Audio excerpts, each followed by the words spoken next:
In 1943, stepping off a train in Mexia, Texas, German soldier Werner Burkhardt, a defeated member of the Afrika Korps, froze at a sight beyond belief, electric lights blazing from every house and street, like a starry sky piercing the night. Back in Germany, war had plunged the Reich into darkness, yet here, in the American Nazi propaganda called decadent, energy and life pulsed everywhere. In his secret diary, Burkhardt scribbled, "The Americans must be tricking us. No nation could be this wealthy while fighting on two fronts." But this was just the start of a journey that would reshape the worldview of tens of thousands of German prisoners, not through battle, but through what they saw, ate, and lived. Some 1,850 veterans of Erwin Rommel's Afrika Korps stepped off luxurious passenger cars, not cattle cars or rickety freight wagons, but sleek Pullman coaches with dining service and sleeping berths. The whole town of Mexia turned out to watch, unaware that this moment would spark one of the most profound psychological shifts in modern prisoner of war history, a systematic dismantling of Nazi ideology, not with bombs or propaganda, but with the raw display of American industrial might. The math of the Allied victory wasn't in battlefield strategies, but in staggering production numbers that shattered every assumption these soldiers held about their enemy, their homeland, and their cause. It all began on the 13th of May 1943, in Tunisia, when General Jürgen von Arnim, Rommel's successor, surrendered with roughly 250,000 to 275,000 German and Italian troops. The numbers varied as scattered units kept surrendering over days. These were the Wehrmacht's toughest desert fighters, men who had pushed the British to Egypt and earned grudging respect from Montgomery himself. Now, they were suddenly prisoners. Among them was Helmut Friedrich Radke, Iron Cross first-class holder, veteran of the France campaign, wounded twice in North Africa. His diary, uncovered decades later at the U.S. National Archives, became the most detailed record of the psychological impact of captivity in America on German soldiers. The journey from defeat to awakening started at the port of Oran, Algeria. As Radke and 30,000 others waited in makeshift camps for transport, American efficiency began cracking their biases. The U.S. Army processed thousands of prisoners daily with precision that outshone anything the Wehrmacht achieved at its peak. ID cards were photographed and filed, medical exams completed, vaccinations given, and Geneva Convention rights explained in fluent German by specially trained American officers. But the real shock was the food. Oberleutnant Hans Müller, captured with the 21st Panzer Division, wrote to his mother 8 months later, "In the holding pens at Oran, waiting for ships, the Americans fed us better than we ate in 6 months of desert fighting. White bread, real coffee, meat twice a day. We thought it was a propaganda stunt to impress us, but it was just their standard ration. The Liberty ships carrying them across the Atlantic were icons of American industry. The SS, Robert E. Peary, was built in just 4 days, 15 hours, and 29 minutes at the Kaiser shipyard in Richmond, California, a fact that German soldiers would have dismissed as impossible propaganda if told. These ships, churned out at a rate of 3 per day at their peak, were returning from delivering supplies to Europe. Instead of coming back empty, they carried human cargo up to 30,000 prisoners a month by summer 1943. The 2-week Atlantic crossing in July 1943 became the second phase of this psychological dismantling. Feldwebel Kurt Zimmermann of the 90th Light Infantry Division kept a detailed record that survived through letters sent home after repatriation. He noted that American crews tossed out more food waste daily than his entire company's weekly rations in the final months in Africa. American sailors threw away half-eaten roast beef, whole, loaves of bread, gallons of milk left too long, Zimmermann wrote. They did it openly, thoughtlessly, not to mock us, but because to them, that waste meant nothing. Their supply seemed endless, like a river that never runs dry. The ships themselves became floating classrooms on American strength. Prisoners learned their vessel was one of 2,710 Liberty ships built during the war, each requiring 250,000 parts assembled from components made across 32 states. The engines, a chatty American guard said, were built in 3 separate factories, each producing 900 horsepower cylinders, then assembled at ports that barely existed 2 years prior. Oberstleutnant Wilhelm von Stauffenberg, from a Prussian noble family that served in every German war since Frederick the Great, later wrote in his memoir, "As our ship neared the American coast, I saw a radar antenna spinning on the bridge. This technology, which we believed only we and perhaps the British had in limited numbers, was standard on a cargo ship. That's when I first suspected Germany had lost. On the 2nd of August 1943, at the Naval Operating Base in Norfolk, Virginia, the first glimpse of America obliterated Nazi propaganda about its industrial weakness. The base sprawled over 4,300 acres, with docks stretching miles, cranes loading and unloading dozens of ships at once. In a single day, the port handled more cargo than all of Hamburg, Germany, did in a week. Gefreiter Johann Weber, a former factory worker from the Ruhr before being drafted, counted 47 cargo ships in various stages of loading.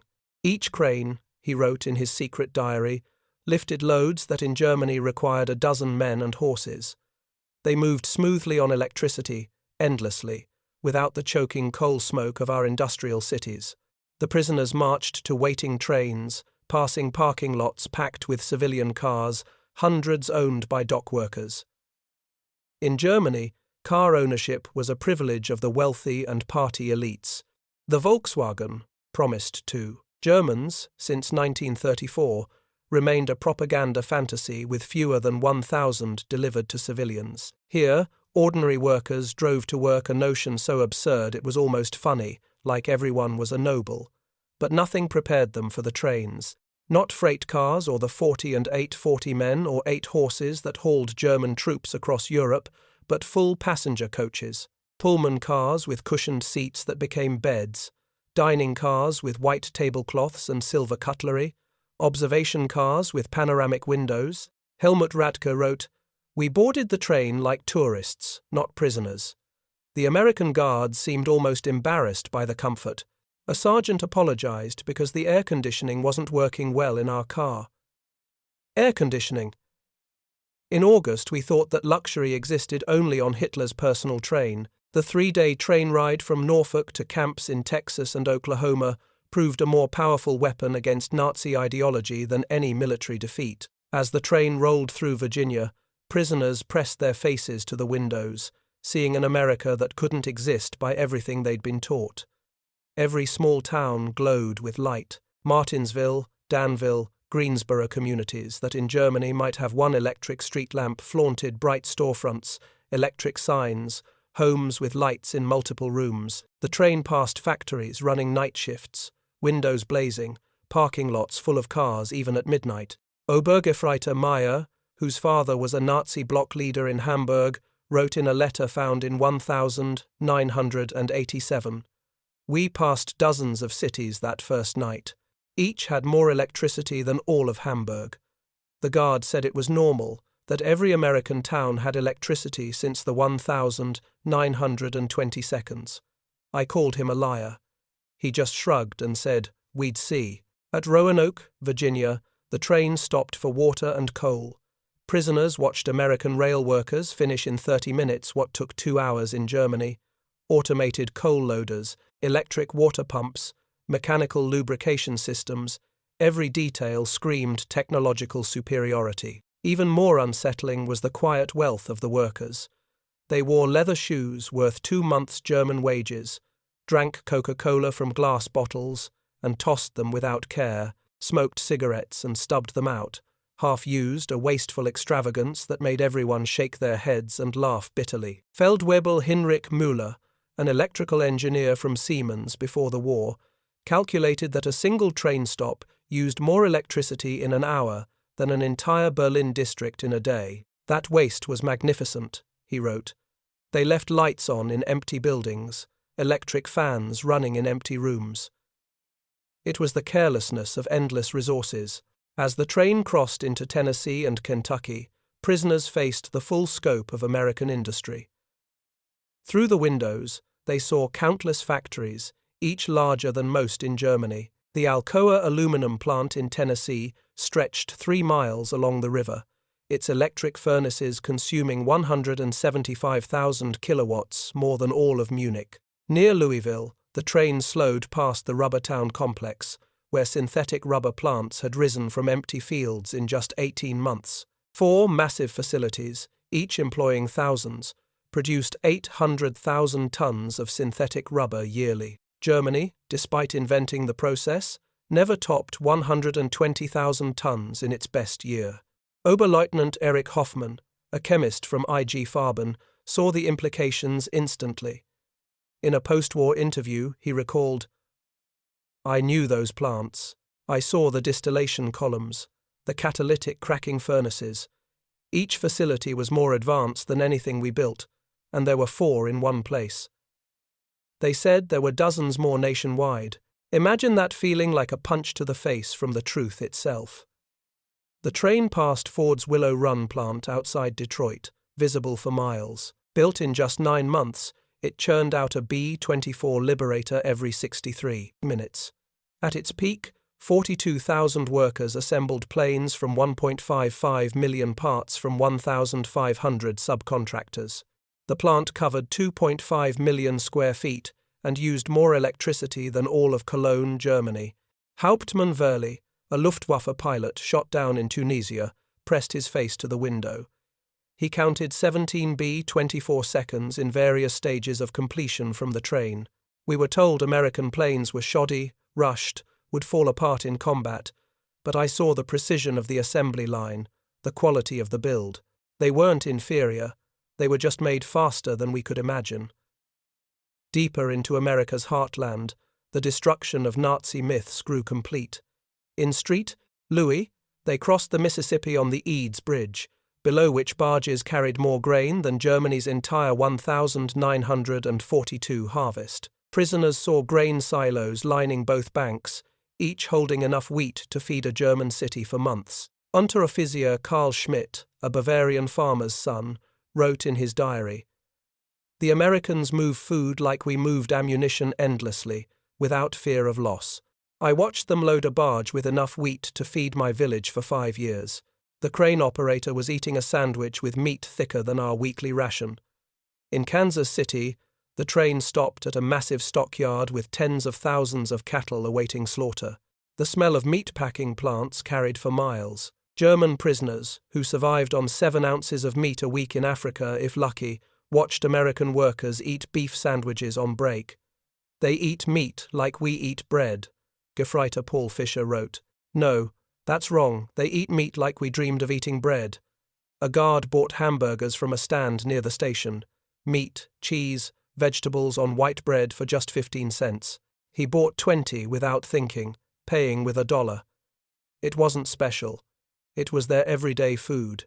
And hearing this, don't you wonder if we still underestimate the power of such abundance today? Arrival. At the camps opened a new level of realization. Camp Hearn, Texas, built in just 4 months, housed 3,000 to 4,800 prisoners, in conditions better than most of their civilian lives. Wooden barracks with electric lights, flush toilets, hot showers, steam heat. Each building used more lumber than an entire German village. The camp hospital stunned prisoner medics. Oberstleutnant Dr. Friedrich Bauer, chief surgeon of the 164th Light Infantry Division, found facilities better than most German civilian hospitals.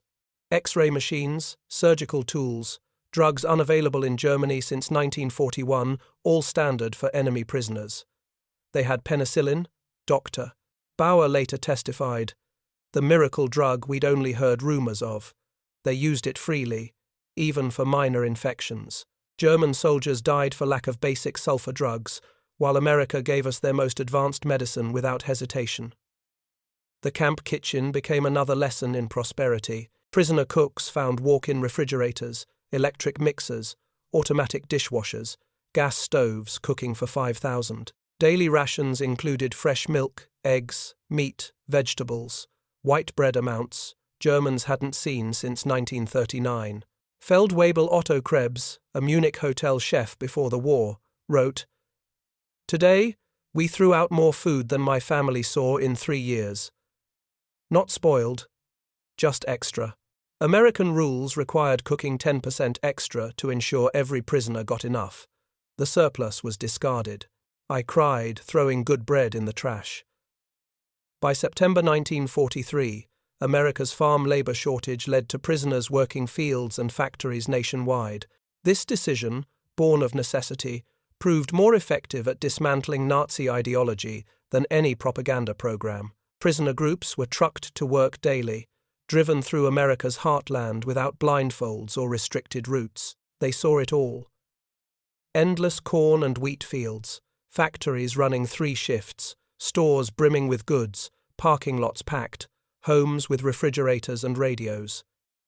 A cotton gin outside Houston, Unteroffizier Herbert Lang watched a machine process more cotton in an hour than his entire village did by hand in a month. The machine ran on electricity from the Colorado River Authority, part of a rural electrification program bringing power to 90% of Texas farms by 1943. The farmer owning the machine was no one special, Lang noted. No aristocrat, no party member, just a farmer.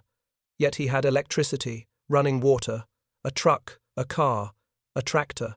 His workers, including black men, ate lunches from boxes with more food than German workers got in a week. And this was normal.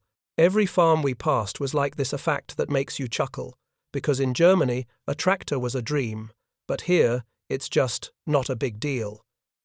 In Nebraska, prisoners worked beet fields, seeing mechanized farming beyond imagination.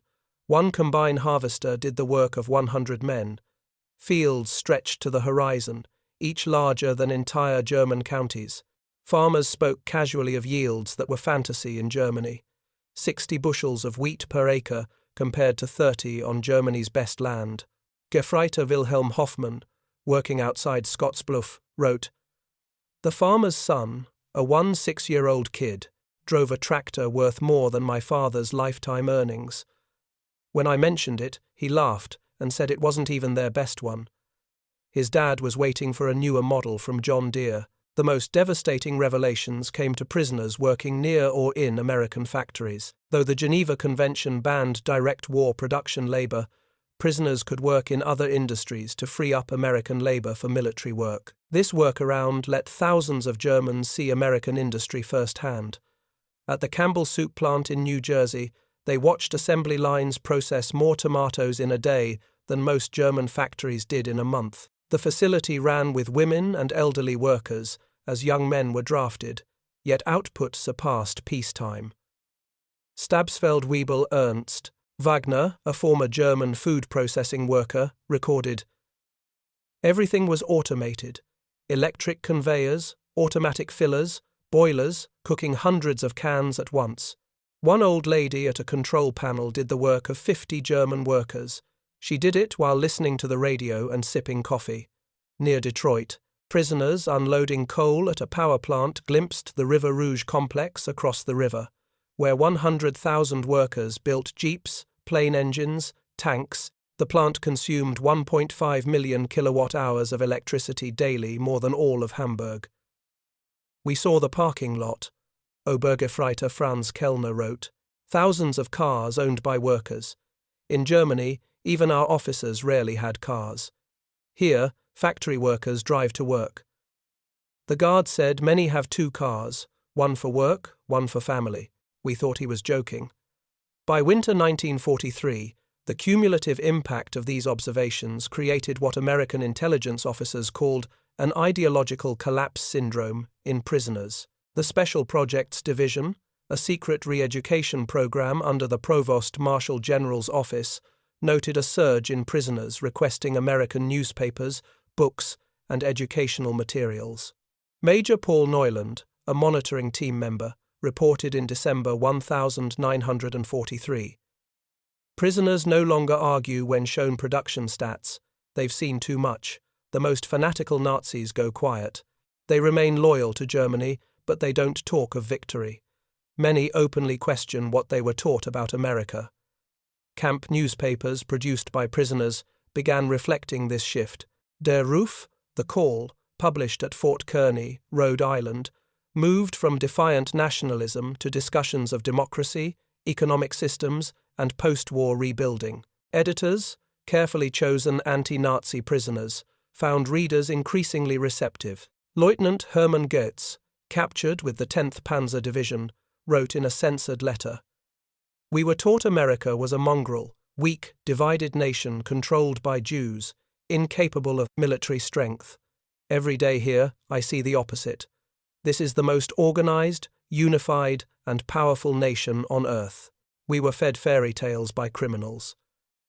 The harshest blow to Nazi ideology came from an unexpected source: the treatment of Italian prisoners after Italy's surrender in September 1943. Italians who agreed to cooperate were organized into Italian service units, with better housing, higher pay, and more freedom. German prisoners watched their former allies work alongside Americans, eat in American restaurants, even date American women. Helmut Friedrich Schulz wrote, "The Italians betrayed us, yet they're treated better than we treated them as allies. They work freely, earn money, send packages home. The Americans don't hate them. The democracy we were taught to despise seems more honorable than our system." Christmas 1943 brought the deepest psychological impact. American organizations, churches, and civilian groups sent 500,000 Christmas packages to German prisoners' enemies who had tried to kill American soldiers months earlier. Each package held cigarettes, candy, toiletries, games. Local communities invited prisoners to Christmas dinners, though regulations barred most from accepting. At Camp Hearn, Texas, a local Methodist choir sang German Christmas carols for the prisoners. Hearn women sent homemade cookies and cakes. Boy Scouts delivered handwritten holiday cards. This kindness to enemies shattered the last remnants of Nazi racial theories. Oberleutnant Walter Müller, whose brother died in the Hamburg bombings, wrote, "They knew we were the enemy. Many had sons and husbands fighting us.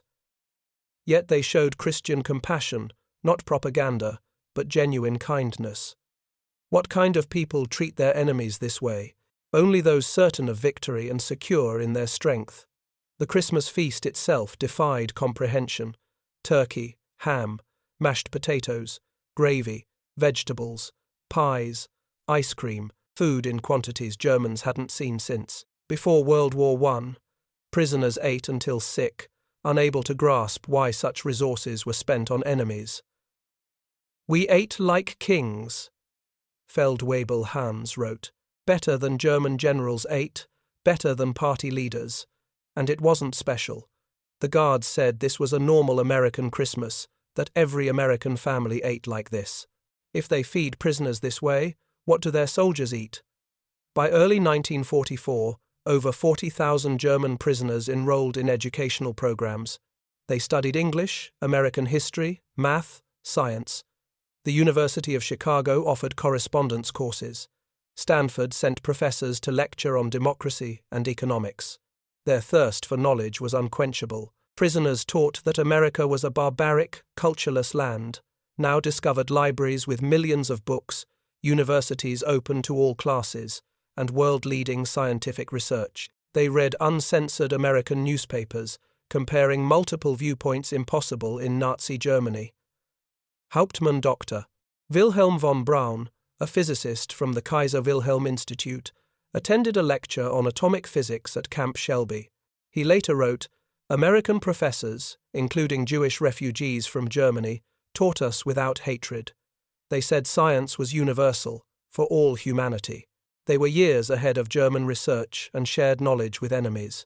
This intellectual generosity was incomprehensible to minds shaped by Nazi ideology." Camp theaters showed American films, not propaganda, but standard Hollywood fare. Prisoners watched Gone with the Wind, seeing America's depiction of its own defeat and recovery resonate with their situation. They saw The Grapes of Wrath, stunned that America showed its flaws and criticisms to enemies. "They hide nothing," Lieutenant Joseph Kramer wrote. "They show their problems, failures, conflicts, but that honesty makes them stronger, not weaker. In Germany, such criticism meant death. Here, it's patriotism." Spring 1944 expanded the prisoner labor program. as American production peaked. German prisoners worked in canning plants, mills, and manufacturing, witnessing America's industrial might in full. The numbers told a story no propaganda could counter. At the Higgins Boat Factory in New Orleans, prisoners unloaded steel that became landing craft for D-Day. They watched workers assemble 700 boats a month, each requiring 20,000 parts. The plant employed 20,000 workers, including thousands of women operating cranes, welding hulls, and managing lines. Stabsfeld-Weibel Kurt Zimmermann wrote, "Women doing men's work, black men running complex machines, teenagers operating drills. Everything we were taught was impossible in a democracy. Yet production never stopped. 3 shifts, 24 hours, 7 days a week. They built more boats than our entire Navy in a year." At Republic Steel in Ohio, prisoners saw 10,000 tons of steel produced daily. Blast furnaces ran non-stop, fed by endless trains of iron ore from Minnesota and coal from Pennsylvania. The scale defied German comprehension. This one plant produced more steel than the entire Ruhr at its peak, Obergfreiter Paul Hartmann wrote. "I worked at Krupp before the war. I thought I understood industrial production, but this was beyond imagination. They wasted more steel in scraps than we produced.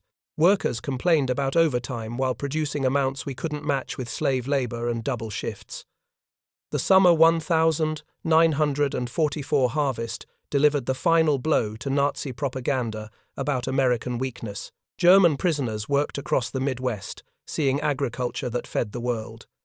In Kansas, they watched a wheat harvest where one farm produced more grain than entire German provinces. Harvesters moved through fields like ships on a golden sea, each reaping 100 acres a day. The silos they filled held more wheat than Germany imported in a year. Unteroffizier Franz Weber, a farmer from East Prussia, wrote, "One American farmer with machines did the work of 100 German farmers. They showed me aerial photos of wheat fields, thousands of square miles of grain. They could lose half their crop and still outproduce all of Europe combined." In California's Central Valley, prisoners picked fruit in orchards, stretching endlessly. They saw perfect fruit discarded for minor blemishes, treasures in Germany.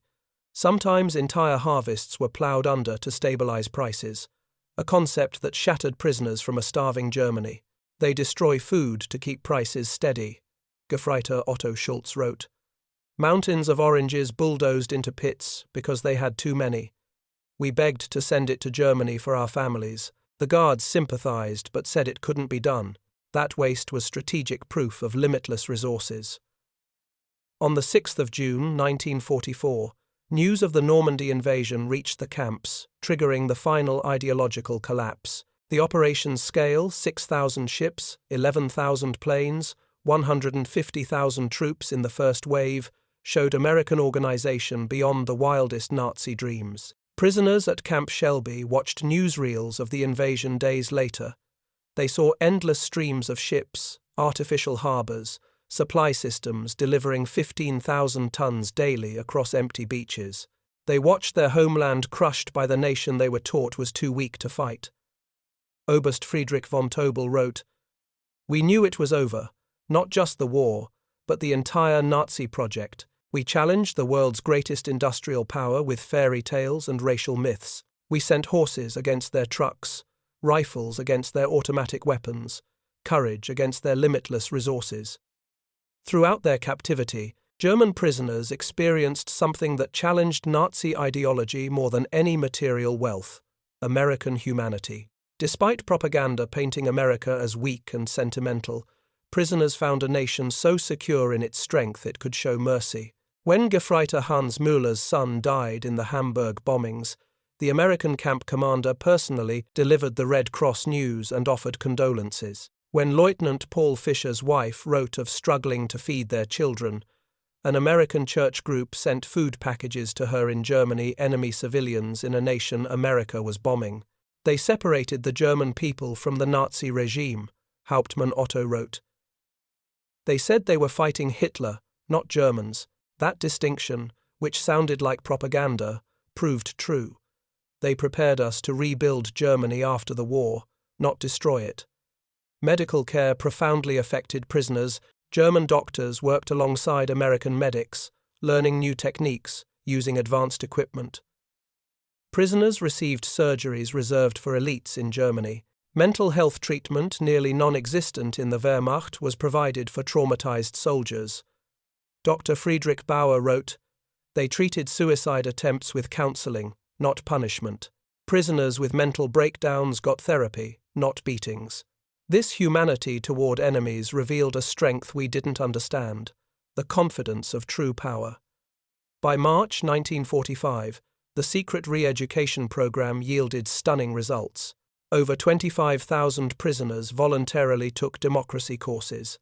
Camp newspapers published articles on constitutional government, free markets, civil rights. Discussion groups debated Germany's post-war future. The program's success exceeded expectations. Prisoners who arrived as fanatical Nazis now wrote essays on democratic rebuilding. Officers sworn to Hitler planned to apply American farming methods in post-war Germany. We became missionaries for democracy. Oberst Hermann Göring, no relation to the Reichsmarschall, admitted in a 1975 interview, "Not through force or propaganda, but through observation.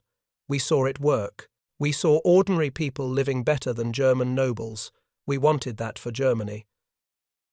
The transformation was so complete that American authorities worried prisoners were too enthusiastic about the American way. Some requested to stay in America after the war. Others married American women met through prisoner correspondence. Thousands immigrated to the U.S. in the 1952. April 1945 brought the final revelation. As American forces liberated concentration camps in Germany, films were shown to German prisoners. Many initially refused to believe, calling it propaganda, but the evidence was overwhelming. American soldiers' testimonies, photographs, newsreels, and finally letters from Germany confirmed the horrors. The psychological impact was devastating. Those who retained some pride in German honor, despite military defeat, now faced the complete moral collapse of their nation. Everything they fought for was not just lost, but evil. Hauptmann Walter Schmidt wrote the most eloquent summary. "We thought we were warriors for a great ideal. We discovered we were tools of criminals.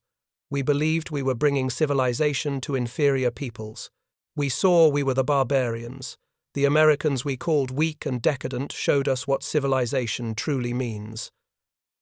When the war ended in May 1945, German prisoners faced repatriation with mixed emotions. They had seen an America that contradicted every belief. They ate better as prisoners than as soldiers. They were treated with more respect by their enemy than by their own government. The final months of captivity focused on preparing them for a broken Germany. American authorities provided vocational training, agricultural education, political guidance. Prisoners learned of the Marshall Plan before its announcement, understanding America would rebuild rather than punish Germany. "They prepared us to rebuild our country," Oberst Friedrich von Tobel wrote. "They gave us skills, knowledge, hope. They turned defeated soldiers into future citizens. This generosity from victors was incomprehensible to minds shaped by Nazi hatred." Between 1945 and 1946, 371,683 German prisoners were repatriated from American camps. They returned to a divided, ruined, desperate Germany. But they carried something precious, knowledge of a functioning democratic industrial society. German prisoners who experienced American prosperity became unintentional agents of change in post-war Germany. They saw industrial efficiency, agricultural productivity, democratic prosperity. They knew rebuilding was possible because they'd seen a society that achieved it. Many former prisoners rose to prominence in West Germany's reconstruction. Hans Kroll, a Camp Shelby prisoner, became West Germany's ambassador to the US. Walter Holstein, who taught classes at Camp Como, became president of the European Commission. Rüdiger von Weckmar, held at Camp Herne, served as Germany's permanent representative to the United Nations.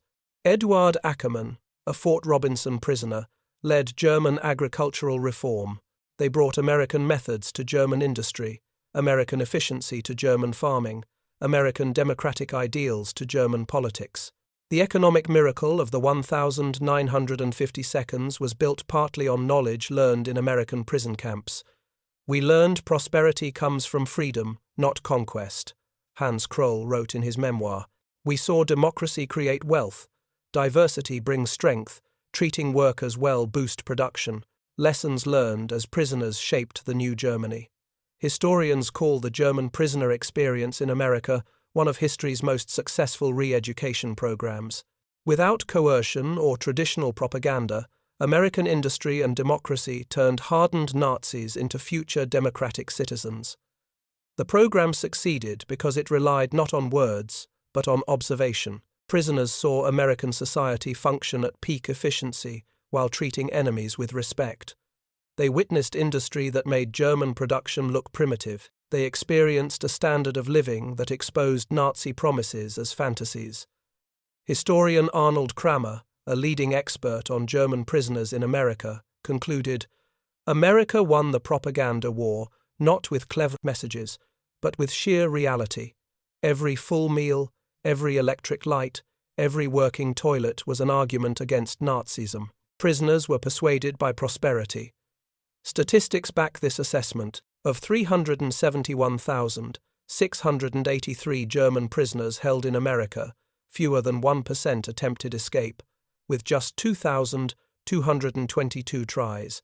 Post-war surveys showed 95% rated their treatment as good or excellent. Remarkably, thousands maintained correspondence with American families for decades after the war. In 1985, marking 40 years since the war's end, surviving German prisoners reunited in Austin, Texas. Over 500 former prisoners returned, many with families, to see where their transformation began. Former Obergefreiter Hans Weith, held at Fort Robinson, Nebraska, later a doctor in Georgetown, Maine, spoke at the reunion. Camp life was a vast improvement for many of us who grew up in cold water German flats. We discovered running water, central heating, abundant food, but more than that, we discovered dignity. Former Stabsfeldwebel Kurt Meyer, who worked on an Iowa farm, added, Farmers treated us not as enemies, but as boys far from home. They shared meals, knowledge, sometimes their homes, humanity from people whose sons were fighting us. That changed us forever. At the 1985 reunion dinner, former Oberst Hermann Goetz, then 78, delivered a keynote capturing the transformation's essence. We came to America as enemies, as Nazis, as believers in lies. We left as friends, as Democrats, as men who saw the truth. America showed us strength comes not from conquest, but from production, not from hatred, but from diversity, not from coercion, but from freedom. We witnessed the arsenal of democracy at full production.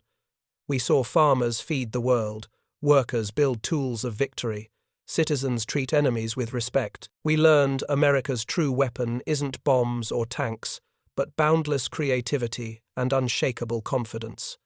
We returned to Germany with a mission to build a society that creates, not destroys, that prospers through peace, not war. Germany rose from ashes built on lessons learned in American prison camps. We came as conquerors and left as students. To America, from old enemies to new friends, thank you for showing the way. The room erupted in a standing ovation. Americans and Germans stood together, former enemies united in recognizing a transformation once thought impossible when the first trains rolled into Texas in June 1943. The scale of the German prisoner experience in America is captured in stark statistics, revealing the operation's scope and stunning success. Camp infrastructure. Over 500 camps across 45 states, all but Nevada, North Dakota, and Vermont. 175 main camps with 325 satellite camps. Camps housed 250 to 12,000 prisoners each, built in an average of 90 days. Prisoner population. 371,683 Germans among 425,871 total Axis prisoners, peaking in May 1945. An average of 20,000 new prisoners arrived monthly in 1943, 30,000 after D-Day, and 60,000 inches the war's final months. Labour contributions: 14 million agricultural workdays, 100 million square feet of lumber processed, labour valued at $230 million in 1,940 seconds money, with prisoners paid 80 cents per day. Prisoners filled critical labour shortages in 46 states. Escape statistics: only 2,222 attempts from over 371,000 prisoners, a 0.6% rate. No permanent escapes succeeded. Most were recaptured within 24 hours. No American civilians were harmed by escapees.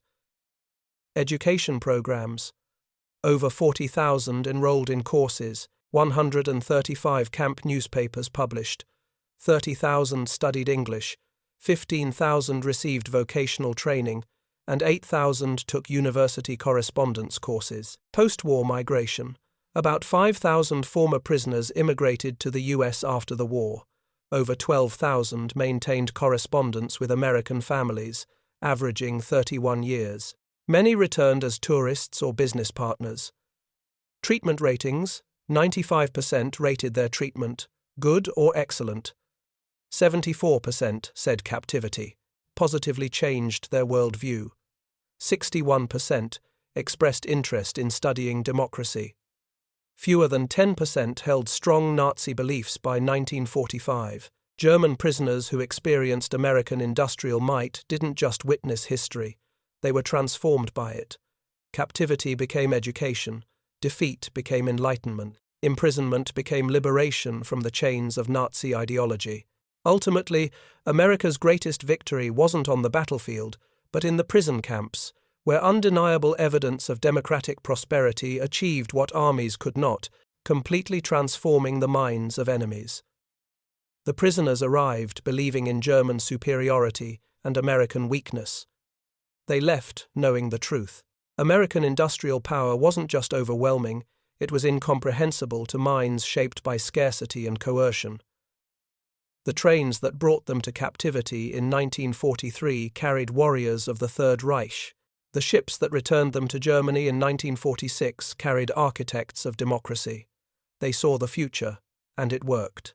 Their story stands as testament to a profound truth. The strongest weapon in America's arsenal wasn't military, but the undeniable evidence of a free society creating abundance. German prisoners were overwhelmed by America's industrial might, but ultimately persuaded by it. In that transformation lay the seeds of post-war Europe's redemption and the final defeat of Nazism. They returned to Germany not as vanquished, but as witnesses to what a free society could achieve. The economic miracle that transformed West Germany in the 1,950 seconds was built on foundations laid in American prison camps, where enemy soldiers learned that prosperity comes not from conquest, but from freedom, not from racial superiority, but from human dignity, not from totalitarian control, but from democratic cooperation. German prisoners came to America expecting a weak, divided nation on the brink of collapse. Instead, they found an industrial giant of limitless power and unexpected humanity. They arrived as prisoners of war, but left as witnesses to the arsenal of democracy at its absolute peak.